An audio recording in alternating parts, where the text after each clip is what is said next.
யாக்கோபு 3ஆம் அதிகாரத்தினுடைய 8வது வசனத்தை வாசிக்கலாம். நாவை அடக்க ஒரு மனுஷனாலும் கூடாது, அது அடங்காத பொல்லாங்குள்ளதும் சாவுக்கு ஏதுவான விஷம் நிறைந்ததுமாய் இருக்கிறது.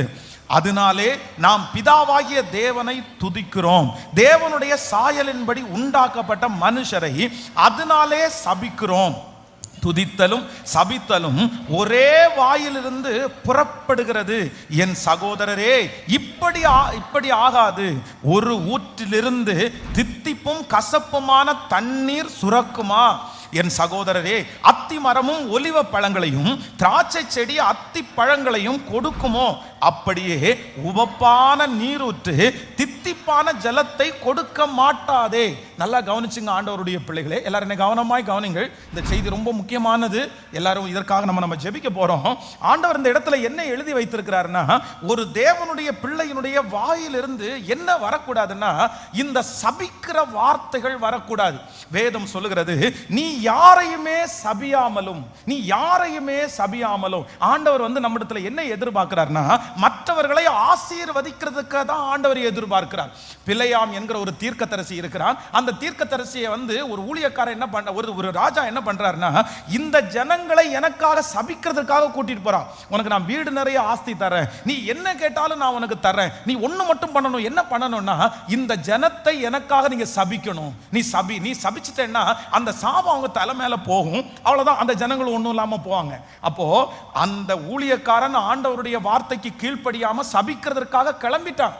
கிளம்பின அந்த மனுஷனை அவனுடைய கழுதையை வச்சே ஆண்டவர் எச்சரிக்கிறாரு. அந்த கழுதை சுவர்புறமாய் அப்படியே சேர்த்து அவனுடைய காலை அப்படியே தரைச்சிருச்சு. அவனுக்கு ரொம்ப கோபம் வருது. ஃபர்ஸ்ட் டைம் அடிச்சிட்டான். அதற்கு பிறகு அந்த கழுதை வாயை திறந்து பேசுது, நான் இவ்வளவு நாள் உன் கூட இருந்தேனே, உனக்கு ஏதாவது இப்படி பண்ணிருக்கிறேன்னா? அவ்வளவுதான். பட்டயத்தை வச்சுட்டு ஊழியக்காரருக்கு முன்னாடி நின்று இருக்கிறாரு, தூதன் முன்னாடி நின்று இருக்கா, என்னால ஒண்ணும் பண்ண முடியல அப்படின்னு அந்த கழுதை திறந்து பேசுது. அப்போ ஆண்டவர் அந்த ஊழியக்காரன் மற்றவங்களை சபிக்கிறதா ஆண்டவர் விரும்பவே இல்லை.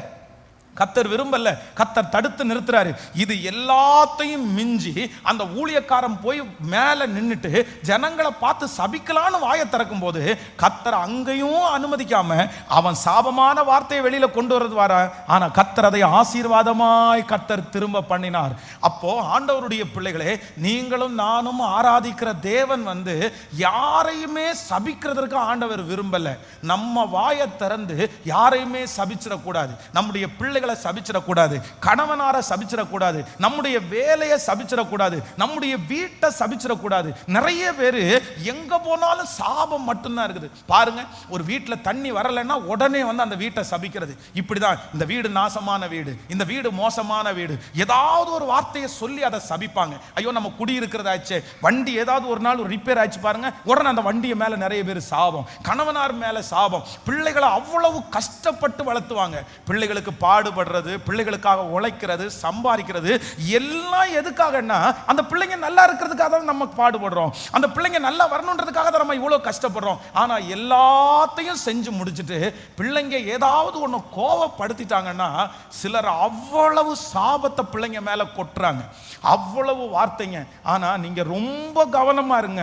இன்றைக்கு இந்த ஆராதனையில நீங்க சபிச்ச வார்த்தையை நீங்க கேன்சல் பண்ணி ஜெபம் பண்ணுங்க. நீங்க சபித்ததற்காக ஆண்டவரிடத்துல மன்னிப்பு கேளுங்க. இனி என்னை எவ்வளவு கோபப்படுத்தினாலும் நான் சபிக்க மாட்டேன் ஆண்டவரேன்னு ஒரு முடிவு எடுங்க. கடந்த ஒரு 2 மாதத்துக்கு முன்னாடி ரொம்ப பிபி அதிகமாகி மண்டையில் இருக்கிற அந்த கிளாட்டான ஒரு அம்மாவை பார்க்கறதுக்காக போயிருந்தேன். அப்போ அவங்களுக்காக ஜெபம் பண்ணும்போது அவங்க சொன்னாங்க, பாஸ்டர், என்னுடைய பிள்ளைங்க 3 பேர் இருக்கிறாங்க, 3 பேருமே என்னை பார்க்க மாட்டேங்கிறாங்க. நான் இப்போ ஒரு அனாதை மாதிரி இந்த இடத்துல நான் இருக்கிறேன். ஆனால் இப்போ நான் நினைக்கிறேன், என்னுடைய கணவனாரை நான் ரொம்ப நினைக்கிறேன், நான் தான் என் கணவனாரை கொன்னுட்டேன் அப்படின்னாங்க. எனக்கு என்னம்மா சொல்றீங்க அப்படின்னு கேட்டா, இல்லை அவர் கொஞ்சம் குடிப்பாரு ரட்சிக்கப்படுறதுக்கு முன்னாடி, இவர் குடிச்சிட்டு வரும்போதெல்லாம் நான் என்ன சொல்வேன்னா, நீ சாக மாட்டியா, உனக்கு என்னைக்கு சாவு வரும்? அவர் ஒரு டிரைவரா இருந்தாரு, எத்தனையோ பேருக்கு ரோட்ல ஆக்சிடென்ட் நடக்குது, உனக்கு ஒரு நாள் நடக்க மாட்டேங்குது அப்படின்னு சொன்னேன். லாரி ஓட்டுறதுக்காக திடீர்னு அதுக்கப்புறம் வேலையை மாத்திட்டு போனாரு. போகும்போது அவருடைய லாரியில நைட்டு தூங்கி அடிச்சு கிட்டத்தட்ட ஒரு 15 வருஷத்துக்கு முன்னாடி அவர் ஸ்பாட்லயே இறந்துட்டாரு. இப்ப இப்போ நான் நினைக்கிறேன், நான் அந்த மாதிரி சபிச்சதுனால தான் அப்படி ஆயிருச்சு, நான் இப்படி போய் நான் சபிச்சிட்டேனே அப்படின்னு அவங்க ரொம்ப துக்கப்பட்டாங்க. இன்றைக்கு இந்த சத்தத்தை கேட்டுக்கொண்டிருக்கிற ஒவ்வொரு தாயாரும், ஒவ்வொரு தகப்பனாரும், பிரதர்ஸும் சிஸ்டர்ஸும், உங்க வாழ்க்கையில நீ உண்மையான ஆண்டவருடைய பிள்ளையா இருந்தா, நீ ஜெபிக்கிற ஒரு தேவனுடைய பிள்ளையா இருந்தா, ஆண்டவர் வந்து என்ன எதிர்பார்க்கிறாருன்னா, உன் வாயிலிருந்து யாரையுமே நீங்க என்ன பண்ண கூடாதாமா. சத்தமா சொல்லுங்க, சத்தமா சொல்லுங்க. ஒரு ஊழியக்காரன் யாராவது ஒருத்தர் உங்களை சபிக்கிறாங்க, நான் சொல்றேன் அவங்க ஊழியக்காரங்களே இல்ல, அவங்களுடைய சாபத்தை குறித்து நீங்க எந்த நேரத்திலும் பயப்பட வேண்டியதில்லை. காரணம் இல்லாமல் விட்ட சாபம் உங்களுக்கு தங்காது. உங்க எதுக்கு அப்படி எப்படி உங்களை சபிப்பாங்க? கத்துறதுக்கு இடம் கொடுக்கவே மாட்டார். சபிக்கிறவர்கள் ஆண்டவருடைய ஊழியக்காரர்கள் அல்ல, சபிக்கிறவர்கள் ஆண்டவருடைய பிள்ளைகளும் அல்ல. நம்முடைய வாயிலிருந்து எப்பொழுதும் கர்த்தர் என்ன எதிர்பார்க்கிறார்னா, நம்ம மற்றவர்களை எதற்காக கர்த்தர் நம்மளை வச்சிருக்கிறார்னா, கர்த்தர் நம்மை ஆசீர்வதிக்கிறதற்காக வைத்திருக்கிறார். எத்தனை பேரை ஆமோதிக்கிறீர்கள்? உங்க கையை பரலோகத்திற்கு நேராக நீட்டி இப்ப சொல்லுங்க, இனி நான் உயிரோடு இருக்கிற வரைக்கும் இன்னைக்கு ஒரு தீர்மானம் எடுக்கிற ஆண்டவரே, சொல்லுங்க, சத்தமா சொல்லுங்க. என்ன நடந்தாலும் என்ன திட்டலாம், என்ன அசிங்கப்படுத்தலாம், என்ன அவ்வளவு கஷ்டப்படுத்தலாம், ஆனா என் வாயிலிருந்து இனி சாபமான வார்த்தை, சொல்லுங்க சத்தத்தை உயர்த்தி, எச்சரிப்பான வார்த்தை வரலாம், அவர்ல கண்டிக்கிற வார்த்தை என் வாயிலிருந்து வரலாம், ஆனா இனி நான் சபிக்கிற வார்த்தை, என் மனசெரிஞ்சு சபிக்கிற வார்த்தை, சொல்லுங்க எல்லாருமே சொல்லுங்க. நிறைய பேரு அதை கேன்சல் பண்ணுங்க.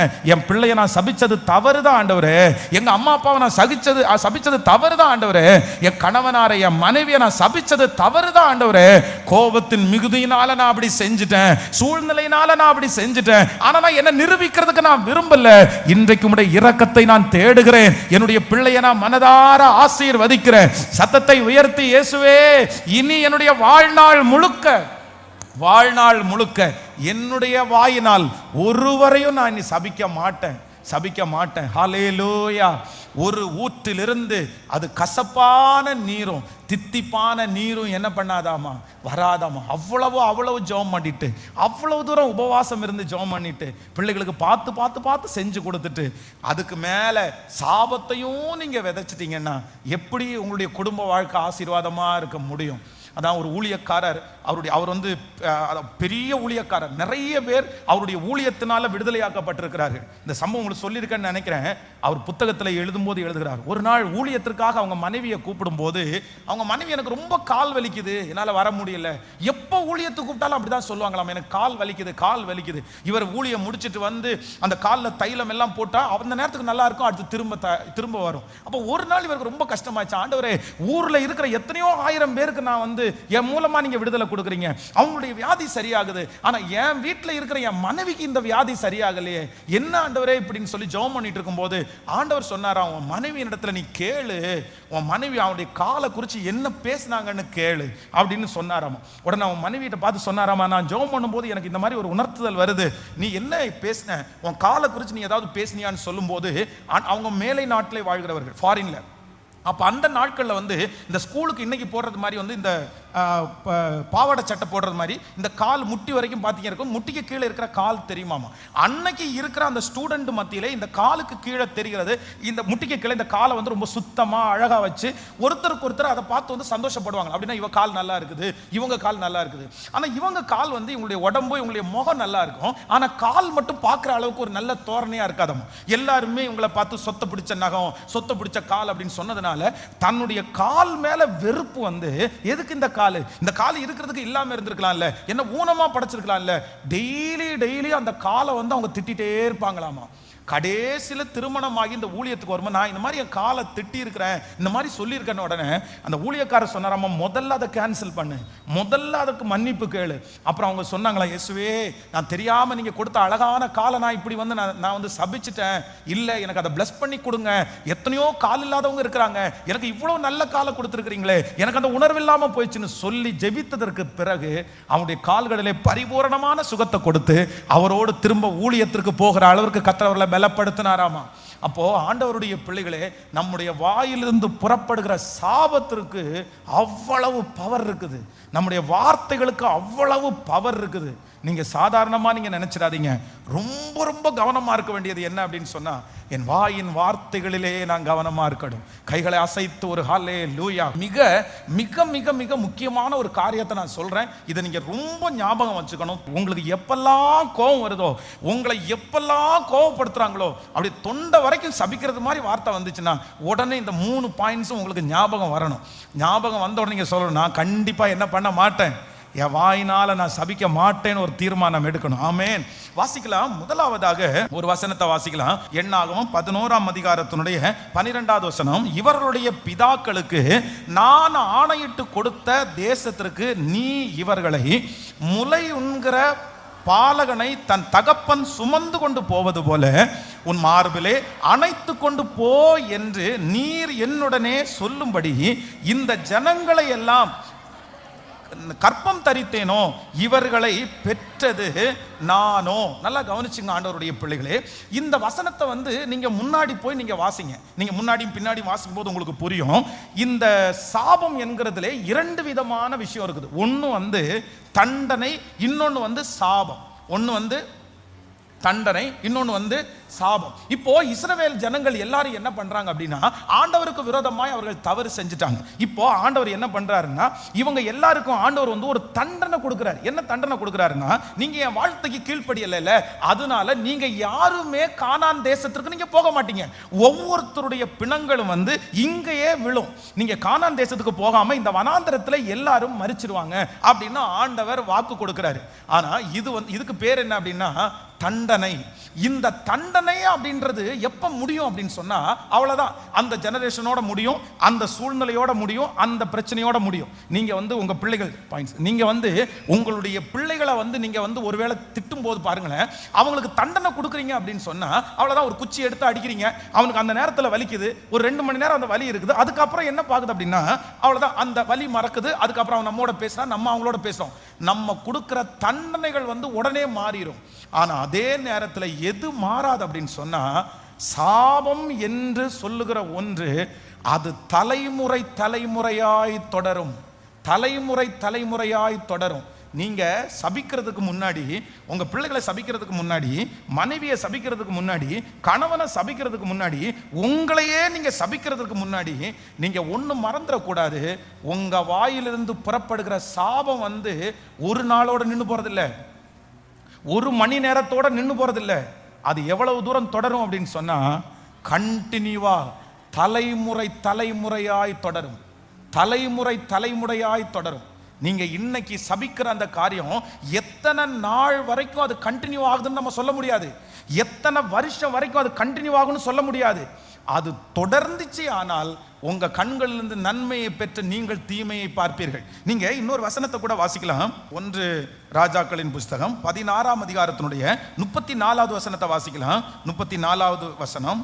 அவன் நாட்களிலே பெத்தேல் ஊரானாகிய ஈயேல் எரிகோவை கட்டினான். கர்த்தர் நூனின் குமாரனாகிய ஜோஷுவாவை கொண்டு சொல்லி இருந்த வார்த்தையின்படியே அவன் அஸ்திபாரம் போடுகிற போது ஆபிராம் என்னும் தன் மூத்த குமாரனையும் தன் வாசல்களை வைக்கிற போது செகூப் என்கிற ஆமேன் தன் இளைய குமாரனையும் சாக கொடுத்தான். இன்னொரு வசனத்தை கூட வாசிக்கலாம். எண்ணாகமம் 22:1.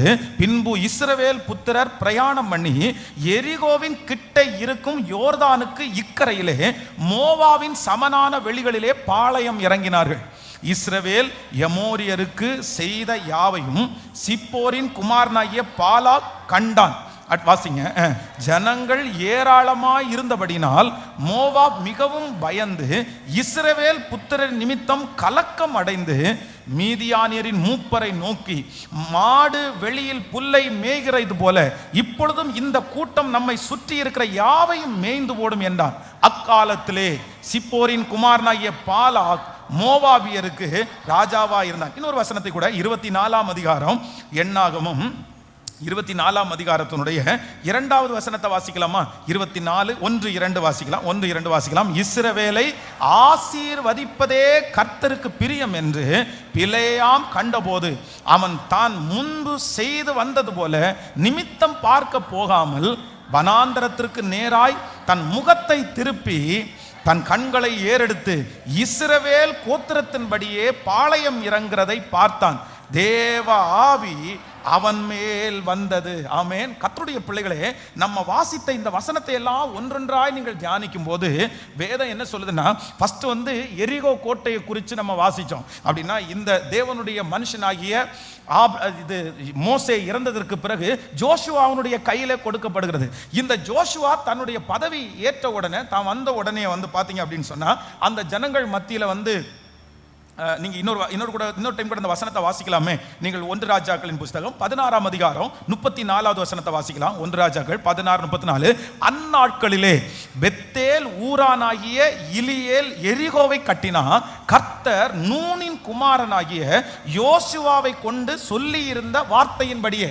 நல்லா கவனிச்சுங்க, இந்த இடத்துல கவனிச்சுங்க. இப்போ இந்த எரிகோ கோட்டையை தேவனுடைய பிள்ளைகள் வந்து துதியினாலே பிடிக்கும் போது அந்த இடத்துல ஒரு சாபமான வார்த்தை கூறப்படுகிறது. என்ன வார்த்தை கூறப்படுகிறதுனா, எத்தனை வருஷமானாலும் இந்த எரிகோ கோட்டையை திரும்ப கட்ட நினைக்கிறவன் அஸ்திபாரம் போடும்போது ஒரு பிள்ளைய, அதை முடிக்கும் போது ஒரு பிள்ளைய, இதை சாக கொடுப்பான் அப்படின்றது மாதிரி ஒரு சாபம் அது மேல இருக்குது. வருஷங்கள் தாண்டினது. இப்ப ராஜாக்களில் வாசிக்கும் போது பெத்தேலின் ஊராகிய இலியேல் எரிகோவை கட்டினான். கர்த்தர் நூனின் குமாரனாகிய ஜோஷுவாவை கொண்டு சொல்லி இருந்த வார்த்தையின்படியே அவன் அதன் அஸ்திபாரத்தை போடுகிற போது அபிராம் என்னும் தன் மூத்த குமாரனையும், அதன் வாசல்களை வைக்கிற போது செகூப் என்னும் தன் இளைய குமாரனையும் சாக கொடுத்தான். நல்லா கவனிச்சுங்க, இந்த தீர்க்கதரிசனமான வார்த்தைக்கும் இப்ப நடந்திருக்கிற இந்த இந்த இந்த இந்த இடத்துலையும் கிட்டத்தட்ட எவ்வளவு வருஷம் வித்தியாசம்னா 538 வருஷம். 538 வருஷம் சாபம் போடுறதுக்கு, சாபம் போட்டு அதை நிறைவேறது எப்ப நிறைவேறுதுன்னா 538 வருஷம். அப்போ ஒரு சாபத்திற்கு எவ்வளவு வலிமை இருக்கு, எவ்வளவு பவர் இருக்குது. நீங்க பேசுகிற சாபத்துக்கு எவ்வளவு வலிமை இருக்கு தெரியுமா? அது வந்து என்ன பண்ணும் அப்படின்னு சொன்னா, அது ஒரு நாள்ல முடிகிறது இல்லை, அது ஒரு நாள்ல முடிகிறது அல்ல. இந்த சாபம் 538 வருஷம் தாண்டி நிறைவேற முடியுமானால் உங்க பிள்ளைகளுடைய வாழ்க்கையில இன்னைக்கு நீங்க சொல்றது இன்னைக்கு மறந்துடுவீங்க. நாளைக்கு அவங்க திருமணம் பண்ணி கொடுத்ததுக்கு பிற்பாடு, அவருடைய வாழ்க்கைக்கு ஆரம்பிக்கிறதுக்கு முற்பாடு, இன்னைக்கு நிறைய பேருடைய வாழ்க்கையில எதைத்தான் அவங்க சுமந்துட்டு இருக்கிறாங்கன்னா சாபத்தை தான் சுமந்துட்டு இருக்கிறாங்க, சாபத்தை தான் சுமந்துட்டு இருக்கிறாங்க. ஸோ ரொம்ப கேர்ஃபுல்லாக நம்ம இருக்க வேண்டிய விஷயம் என்ன அப்படின்னு சொன்னா, ஆண்டவரே நான் ஒரு விஷயத்தை செய்யக்கூடாது, தலைமுறை தோறும் தொடருகிற சாபத்தை, கண்டினியூ ஆகிற சாபத்தை நான் இனி ஒரு நாள் என்ன பண்ண மாட்டேன்னா நான் செய்ய மாட்டேன். திருச்சி பக்கத்தில் வந்து ஒரு நல்ல வந்து ஒரு டீச்சருடைய மகள், 2 பேருமே அவங்க கவர்மெண்ட் டீச்சருடைய மகள். அவங்க வந்து கல்யாணத்துக்கு எல்லாம் நிச்சயமாகி எல்லாம் முடிஞ்சு நாளைக்கு காலையில் கல்யாணம். இன்னைக்கு வந்து இவங்க சட்டை தைக்க குடிக்கிற இடத்துல வந்து அந்த டெய்லர்ட்ட சட்டை வாங்குறதுக்காக போறாங்க. இந்த மணப்பொன் போற வழியில என்ன நடக்குது அப்படின்னு சொன்னா, ஏற்கனவே இவங்களுக்கு ஒருத்தர் மேல வந்து ஒரு அஃபைர் ஒன்று இருக்குது. அவங்க 2 பேரும் பேசிக்கிறாங்க. ஆனா தன்னுடைய தகப்பனாரையும் தாயாரையும் எதிர்க்க முடியல அப்படின்னு சொல்லிட்டு இந்த மேரேஜுக்கு அவங்க ஒத்துக்கிட்டாங்க. அப்ப இந்த கல்யாண நாளைக்கு நடக்குது. இன்னைக்கு இவங்க அந்த சட்டை வாங்க போகும்போது இடையில அந்த பையன் சந்திச்சு பேச்சு கொடுக்குறான். இந்த மாதிரி நடந்த சம்பவம், இந்த மாதிரி நீ போட்டுருக்க துணியோட வா, நான் உன்னை நல்லா வச்சுக்குவேன், நீ போய் இன்னைக்கு என்ன அங்கே வாழ போறேன்னு சொன்ன உடனே இந்த பொண்ணு எதையுமே அவங்க யோசிக்காம சரின்னு சொல்லிட்டு துணி வாங்க போன பிள்ளை வந்து அப்படியே அவர் கூட வெளியூர் போயிருச்சு. நாளைக்கு காலையில் கல்யாணம்.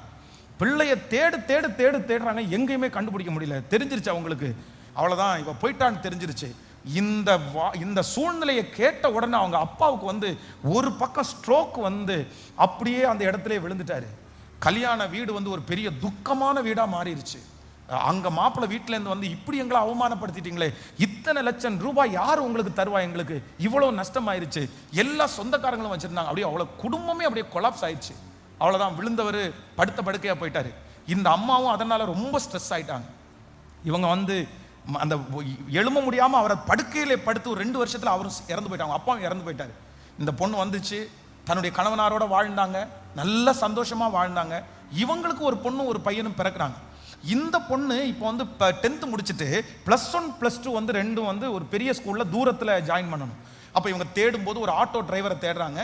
இந்த பிள்ளையை விட 12 வயது அதிகமான ஒரு ஆட்டோ டிரைவர், அவர்கிட்ட இந்த பிள்ளையை வந்து டியூஷனுக்காக அந்த ஸ்கூலுக்காக அனுப்பிவிடுறாங்க. இவங்க 2 பேருக்குள்ளேயும் என்னமோ வந்து அவங்களுக்கு ஒரு பேச்சுவார்த்தை நடந்து 2 பேரும் திருமணம் பண்ணலான்னு சொல்லி அவங்க தன்னுடைய தகப்பனார் தாயாருக்கு என்ன விதைச்சாங்களோ அந்த சாபம் அப்படியே இவங்களுக்கு கண்டினியூ ஆகி அவங்க என்னென்ன சொன்னாங்களோ அத்தனையும் நிறைவேறி அந்த குடும்பமே சின்ன பின்னமாகிற அளவுக்கு இவரும் அதே மாதிரி அந்த கை கால் விழுகிற அளவுக்கு சூழ்நிலை கடந்து போய் குடும்பமே ஒன்றும் இல்லாமல் போயிடுச்சு. ஏன் அப்படின்னு சொன்னா, சில நேரத்தில் ஆண்டவருடைய பிள்ளைகள் ரொம்ப கவனமா இருக்க வேண்டியது என்ன அப்படின்னு சொன்னா, நம்முடைய சாபங்களுக்கு என்ன வலிமை இருக்கு அப்படின்னு சொன்னா, அது தலைமுறை தோறும் அது தொடரும், தலைமுறை தோறும் தொடரும். உங்க பிள்ளைகளுக்கு நீங்க சேர்த்து வச்சு சொத்து சேர்த்து வச்சு அதோட சில சாபத்தையும் சேர்த்து வச்சு என்ன பிரயோஜனம், என்ன பிரயோஜனம்? அதனால நீங்க கண்டிப்பாக ஒவ்வொரு ஆண்டவருடைய பிள்ளைகளும் முடிவெடுக்கணும். என்ன முடிவு அப்படின்னு சொன்னா, நான் இனி என்ன பண்ண மாட்டேன் அப்படின்னா, என் வாயை திறந்து நான் யாரையுமே நான் சபிக்க மாட்டேன். அதனுடைய வேலிடிட்டி டைம் ரொம்ப அதிகம், அது ரொம்ப நாள் ரீச் ஆகும். அது நம்ம உயிரோடு இருக்கும்போது சில நேரத்தில் இன்னைக்கு பாருங்க, நான் பிரசங்கம் பண்ணி கொண்டு இருக்கும்போது நிறைய பேர் நீங்க ஃபீல் பண்ணலாம். நீங்க சின்ன வயசுல உங்க பிள்ளைகளுக்கு என்ன சொன்னீங்களோ அது உங்க கண்ணுக்கு முன்னாடி நடக்குது. அவங்க வேதனைப்படுத்துனாங்க, இல்லைன்னு நான் சொல்லல. ஆனா இன்னைக்கு அந்த சூழ்நிலையே மாறி போச்சு. இன்னைக்கு நீங்க அவங்கள ஏத்துக்கிட்டீங்க, இன்னைக்கு நீங்க அவங்களோட பேச ஆரம்பிச்சீங்க. என்னதான் இருந்தாலும் நீங்க தலை முழுகினாலும், இந்த பிள்ளைங்க எனக்கு வேண்டான்னு சொன்னாலும், நீங்க இந்த கணவனர் எனக்கு வேண்டான்னு சொன்னாலும், மனைவி வேண்டான்னு சொன்னாலும், உங்க பிள்ளைங்க தான். 10 வருஷம் தாண்டி நீங்க இணைய தான் போறீங்க, 5 வருஷம் தாண்டி நீங்க மாறதான் போறீங்க. சோ உங்க பிள்ளைகள் நல்லா இருக்கணுமே தவிர அதற்காக தான் கர்த்தர் உங்க கையில தந்திருக்கிறார். அதனால எந்த ஒரு சூழ்நிலை வந்தாலும் கணவனாரை சபிச்சு நம்ம என்ன பண்ண போறோம்? அவர் சம்பாதிச்சுட்டு வர பணத்துல தானே நம்ம குடும்பத்தை நடத்துறோம். அவர் படுத்துட்டார்னா என்ன பண்றது? அவர் உட்கார்ந்துட்டார்னா என்ன பண்றது? அதனால நான் சபிக்க போறதில்லை. காரணம் என்னன்னா, கண்டினியூ ஆகிற இந்த சாபத்திலிருந்து ஆண்டவர் எனக்கு விடுதலை கொடுக்கிற தேவனாகிய கர்த்தர். அதைத்தான் உபாகமத்தில் ரொம்ப அழகா ஆண்டவர் சொல்றாரு, என் மேல் இருக்கிற அத்தனை சாபங்களையும் அவர் ஏற்றுக்கொண்டு என்னுடைய சாபத்திற்கு பதிலாக அவர் எனக்கு ஆசீர்வாதத்தை கட்டளையிட்டார். ஆமென். எத்தனை பேர் ஆமோதிக்கிறீர்கள்? கர்த்தர் என் சாபத்திற்கு பதிலாய் என்னை ஆசீர்வாதமாய் மாற்றுகிறவர். என்னுடைய அனைத்து தீமைகளும் என்னுடைய அவர் மேல் வந்ததால் அவருடைய நன்மை அனைத்தும் என் மேல் வந்தது. எத்தனை பேர் ஆமோதிக்கிறீர்கள்? எத்தனை பேர் நம்மளை சபித்திருந்தாலும் நான் நம்புறேன், நம்ம இன்னைக்கு நிறைய பேர் நல்லா இருக்கிறதுக்கு காரணம், நம்ம நிறைய பேர் நம்மளை சபிச்சிருக்கிறாங்க, ஆனா எதுவுமே நமக்கு நிறைய பேருக்கு நடக்கல. காரணம் என்னன்னா, எல்லாத்தையும் அவர் தன்மேல் சுமந்து கொண்டார், அவர் ஏற்றுக்கொண்டார். அதனால நான் விசுவாசிக்கிறேன், உங்க மேல இருக்கிற எல்லா சாபத்தையும் அவர் ஆசீர்வாதமாய் மாற்றுகிறதற்கு வல்லவராய் இருக்கிறார். நம்முடைய தேவன் சாபத்தை ஆசீர்வாதமாய் மாற பண்ணுகிறவர், சாபத்தை ஆசீர்வாதமாய் மாற பண்ணுகிறவர். இப்போ நம்பர் 1, முதலாவதாக நீங்க ஏன் சபிக்க கூடாது அப்படின்னு சொன்னா, இந்த சாபம் அப்படின்றது என்ன ஆகும் அப்படின்னு சொன்னா, கண்டினியூ ஆகும். தலைமுறையாய் நிறைய சம்பவம் எனக்கு முன்னாடி இருக்குது. இந்த சபிச்ச உங்களுடைய குடும்பங்கள் தழைக்காமல் போனதற்கு நிறைய நடந்த ஸ்டோரி இருக்குது. அதனால இந்த சத்தத்தை கேட்கிற ஆண்டவருடைய பிள்ளைகளாகிய நீங்க அந்த காரியத்தை நீங்க செஞ்சிடாதீங்க. தண்டனை கொடுக்கணுமா, உடனே ஒரு தண்டனை கொடுத்துருங்க, தப்பு இல்லை. ஒரு அடி அடிச்சா கூட தப்பு இல்லை, அது உடனே முடிஞ்சிடும், ஆனா நீங்க வாயை திறந்து சபிச்சிடாதீங்க. அது வெளியே தெரியாது. ஹலோ, அது அந்த நேரத்தில் சொன்ன அடுத்த நிமிஷத்தில் மறைஞ்சது மாதிரி இருக்கும். ஆனா இந்த சாபத்துக்கு ஒரு பெரிய பவர் இருக்குது. என்ன பவர் அப்படின்னு சொன்னா, இது என்ன ஆயிரும் அப்படின்னு சொன்னா, கண்டினியூ ஆயிட்டே இருக்கும். ஸோ நம்ம ஒவ்வொருத்தரும் இந்த ஃபர்ஸ்ட் பாயிண்ட்டுக்காகவே ஜெபம் பண்ணோம். நீங்க யாரையாவது அப்படி சபிச்சிருக்கிறீங்களா? நீங்க நிறைய பேர் இதுல நிறைய பேர் அவங்கள சபிக்கிறதுக்கு மட்டும் இல்லாம சந்ததிகளை சபிக்கிறவங்க நிறைய பேர் இருக்காங்க. நீ நல்லா இருக்க மாட்டேன்னு சொல்லல, உன் பிள்ளை நல்லா இருக்காதுன்னு சொல்லுவாங்க. பெத்த அம்மா தன்னுடைய பிள்ளைய பார்த்து சொல்லுவாங்க, நீ நல்லா இருக்க மாட்ட, உன் பிள்ளையும் நல்லா இருக்காது. இது என்ன அர்த்தம்? நம்ம நல்லா இல்லாம இருக்கிறதுக்காக நம்முடைய பிள்ளைய பெத்தோம், இவ்வளவு கஷ்டப்பட்டு நம்ம வளர்த்துனது இதுக்காக நம்ம வளர்த்தணும். எப்படி நீங்க சபிப்பீங்க? சிஸ்டர்ஸுக்கு நான் உங்களை குற்றப்படுத்துறேன்னு நினைக்காதீங்க. உங்களுக்கு பலன் இல்லை, உங்களுக்கு சரீரத்துல பலன் இல்லாததுனால உங்களுக்கு நிறைய பேருக்கு எங்க தான் பலன்னா வாய் தான் பலன் நினைக்கிறீங்க. நீங்க நிறைய நேரத்துல எல்லாத்துலயுமே சரியா இருக்கிறீங்க, ஆனா உங்க வாயில பேசுகிற வார்த்தையில நீங்க ரொம்ப தவறுறீங்க. நீங்க ரொம்ப ஜாக்கிரதையா இருங்க. ஏன்னா அந்த வாயின் வார்த்தைகளை கத்தர், நீங்க தயவு செய்து இன்றைக்கு இந்த சர்ச்சு முடிச்சுட்டு போயிட்டு உங்க பிள்ளைகளை முழங்கால் படிட சொல்லி அந்த பிள்ளைகளுடைய தலையின் மேல கையை வச்சு, ஆண்டவரே என் பிள்ளையை நான் சபிச்சிருந்ததை மன்னிச்சிருங்கன்னு ஜெபம் பண்ணுங்க. தயவு செய்து என்னுடைய கண்ணால பார்க்கிறேன், என்னுடைய கண்களால பார்க்கிறேன், சபிச்ச குடும்பங்கள் இன்னைக்கு நல்லா இல்ல. நோய் இல்லாத பிள்ளைகளுக்கு நோயாளியா மாறிடுறாங்க, திருமண காரியங்களை தடையா பிள்ளைங்க மாறிடுறாங்க, அவங்க என்ன சொல்றாங்களோ அப்படியே தன்னுடைய கணவனார் மனைவி மாறிடுறாங்க. எப்படி இப்படி நம்ம அந்த மாதிரி ஒப்பு கொடுக்கறது? அதனால கணவனுக்கு விரோதமா நீங்க சபிச்சீங்களா, தயவு செய்து உங்களுடைய கணவனாருக்கு கையை கோர்த்து ஜெபம் பண்ணுங்க. ஆண்டவரே, என் கணவனாருக்கு நான் சொன்னதெல்லாம் மன்னிச்சிருங்க ஆண்டவரே. உங்க மனைவி யாராவது சபிச்சீங்களா, உங்களுக்கு ஒருவேளை டென்ஷன் எக்ஸ்ட்ரீமா வரலாம். பாஸ் அவ எப்படி என்ன கோவப்படுத்தினா தெரியுமா, எப்படி கோவப்படுத்த என்னால முடியவே இல்லை. நான்லாம் அந்த வார்த்தையே சொல்ல மாட்டேன், ஆனா தாங்க முடியாம கடைசி அந்த வார்த்தையை சொல்லிட்டேன். மனசார நான் சபிச்சிட்டேன், எனக்கு அவ்வளோ டென்ஷன். என்ன பண்ண முடியும்? அந்த சாபத்திற்கு வலிமை இருக்கு, அது கண்டினியூ ஆகும், அது கண்டினியூ ஆகும், வம்சமா கண்டினியூ ஆகும். ஆமென். ஸோ இன்றைக்கு கைகளை எல்லாரும் உயர்த்தி, நீங்க உங்க மனசுல ஒருவேளை உங்கள்கிட்ட ஆண்டவர் பேசினாருன்னா நீங்க இன்னைக்கு ஒரு முடிவோட நீங்க ஜெபம் பண்ணுங்க. ஆண்டவரே மன்னிச்சிருங்க ஆண்டவரே, யாரை நீங்க சபிச்சீங்களோ ஆண்டவரே என்னுடைய வார்த்தையை மன்னிச்சிருங்க. இல்ல உங்க சத்தம் கொஞ்சம் சத்தமாய் கேட்கட்டும். நீங்க ஒவ்வொருத்தரும் ஜெபம் பண்ணுங்க. இன்றைக்கு கர்த்தர் இதுல இருந்து ஒரு பெரிய விடுதலை ஆண்டவர் தரணும்னு நான் நினைக்கிறேன். இதுல இருந்து ஆண்டவர் உங்களை தூக்கி எடுக்கணும். இதுல இருந்து ஆண்டவர் உங்களை அலங்கரிக்கிறவராய் கர்த்தர் மாற்றணும். ஸ்தோத்திரம் சொல்லுங்க. ஏசப்பா, நீர் கிருபை செய்யும், நீர் கிருபை செய்வீராக, நீர் கிருபை செய்வீராக. ஸ்தோத்திரம் ஸ்தோத்திரம் ஸ்தோத்திரம். நன்றி நன்றி நன்றி. ஏசப்பாட்ட சொல்லுங்க, ஏசப்பா நீர் அந்த இரக்கத்தை கர்த்தர் கட்டளை இடுங்க ஆண்டவரே, எங்களை மன்னிச்சிருங்க ஆண்டவரே. சொல்லுங்க, ஆண்டவரே எங்களை மன்னிச்சிருங்க ஆண்டவரே, எங்களை முழுவதுமாய் நீர் மன்னிச்சிருங்க ஆண்டவரே, நீர் எங்களை முழுவதுமாய் மன்னிச்சிருங்க ஆண்டவரே, முழுவதுமாய் எங்களை மன்னிச்சிருங்க. ஹல்லேலூயா.